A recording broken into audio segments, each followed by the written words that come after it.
So, what's up guys, ito, isang MG. Yan. May bago tong transmission na to. Yung transmission na dual clutch. You know. Nanggal ko yan kasi maingay. Langit-ngit. Ngit-ngit. Mga ganon. Hindi ko na lang napakita sa inyo kanina ay kahapon. Kahapon ko pa tinanggal to eh. Ito yung MG na MG6. Dual clutch transmission. Tatanggalin natin to. Palit natin yan. Ito yung naging problema nyo. Ubus yung bearing dito. Yung may pilot bearing nya. Tatanggalin natin to. Yan. Tanggalin natin yan.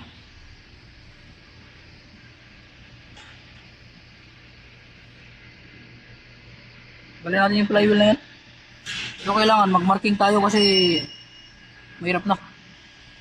Baka mamaya hindi na tutuyok yung transmission niya mamaya. Joke lang. Siyempre, ayusin natin yan. Yan. Tanggalin natin yung flywheel guys.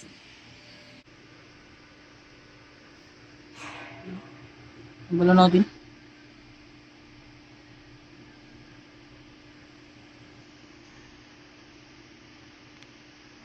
May timing to dito. Gusto ko. Ito lang guys. Ito guys. Tanggal ko na. Ito ba naka-crankshaft sensor nyo? Yan.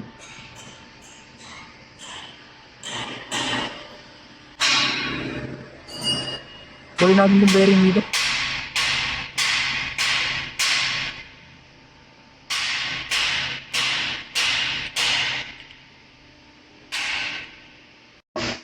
Tanggal ko na yung pilot bearing.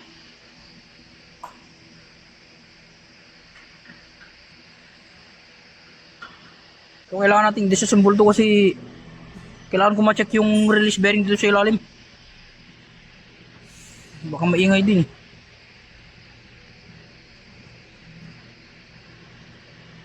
Baka maingay. Problema pag di ko tinanggal yan, bababa ko ulit. Di naman parehas dun sa Ford. Di naman kailangan i-reset. Di na kailangan i-reset to. I-adapt na lang dun sa may computer siguro to. Scan. I-adapt na lang yan.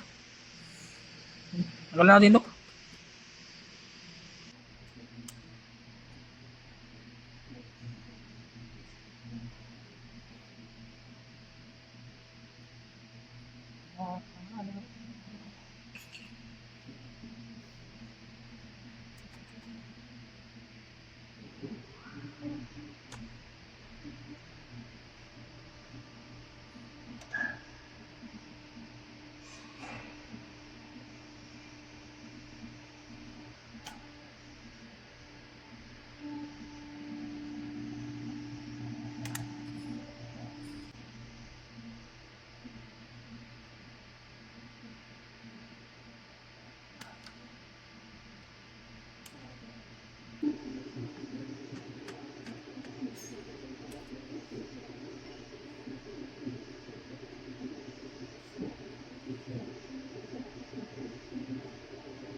Ito na yung clutch lining niya. Dual clutch niya. May basag dito yung kunya eh. Sino yung basag? Yun o. Basag yung lining niya eh. Palitan natin to. Ko alam kung paano. I-reset pa ba to? Sigurado i-reset to. Saan ba i-reset to?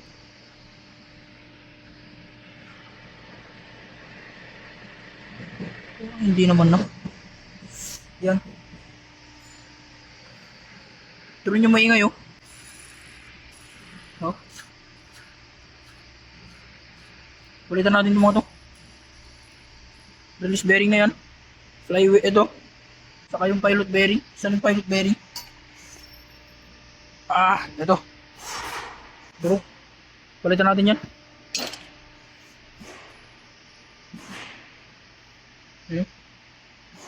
MG Punta transmission, replace dual clutch. Hirapan ako magtanggal kanina. Update ko kayo guys pag nabalik ko na to. Nilagay ko na sa salpak ko, no. Guys, ito na yung MG, oh. Nakasimbolin na natin yung transmission. Ayan. Ito na yung pyesa. Ito yung release bearing.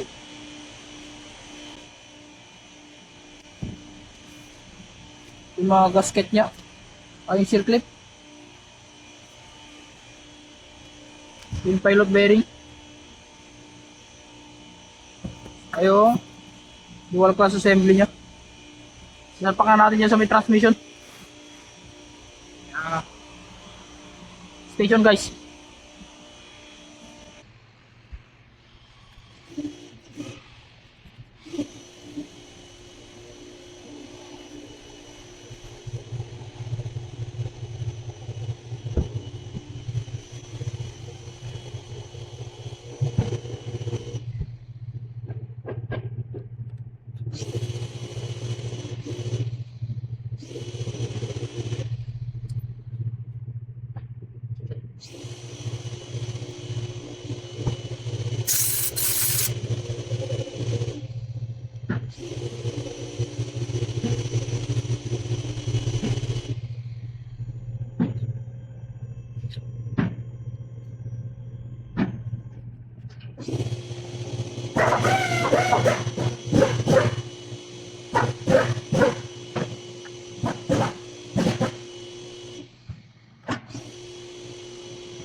Pero, sukat na natin yan.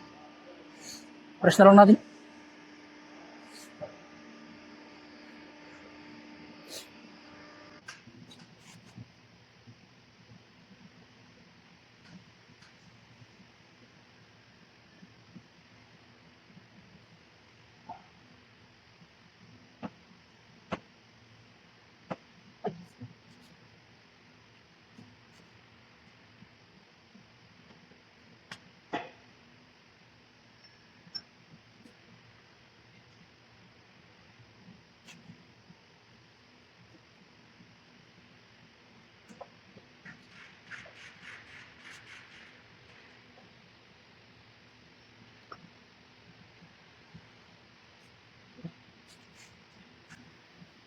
Ito na.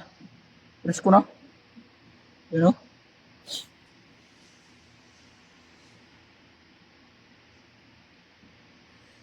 Press ko na siya.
Okay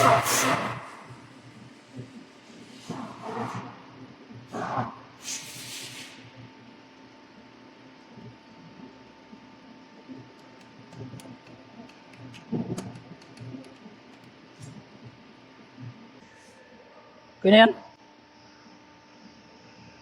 Sapag na lang natin yan. Update ko kayo mamaya guys pagtatapos na to. Pag naisalpak ko na lahat-lahat.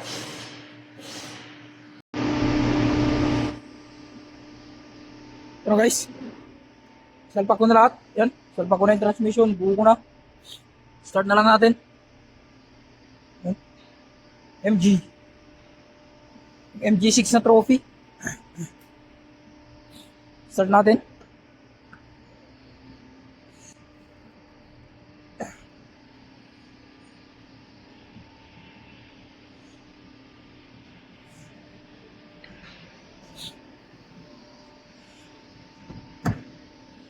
Yan. Start.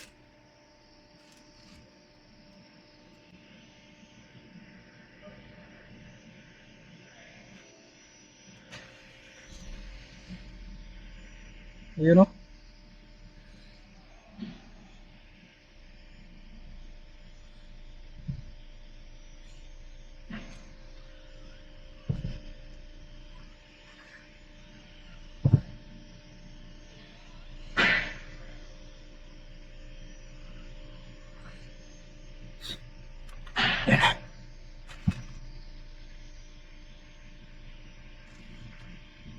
Ganito mangyayari ba pagka hindi mo may relearn to ng mabuti. May adapt yung may relearn yung sa may release bearing niya. Ayan o. Ayan. Kaya kailangan painitin muna natin kasi may specific na required na init yung mga sensor dun sa loob bago tayo mag-relearn. Kaya painitin natin ang painitin. Ayan. Tapos relearn tayo mamaya.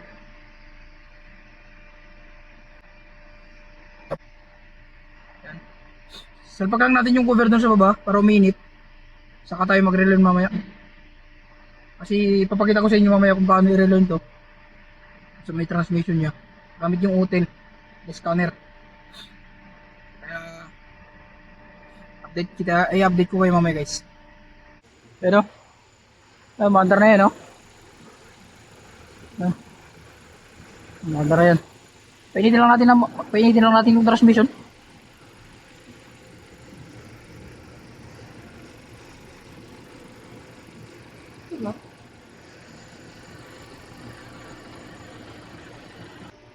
MG replace dual clutch.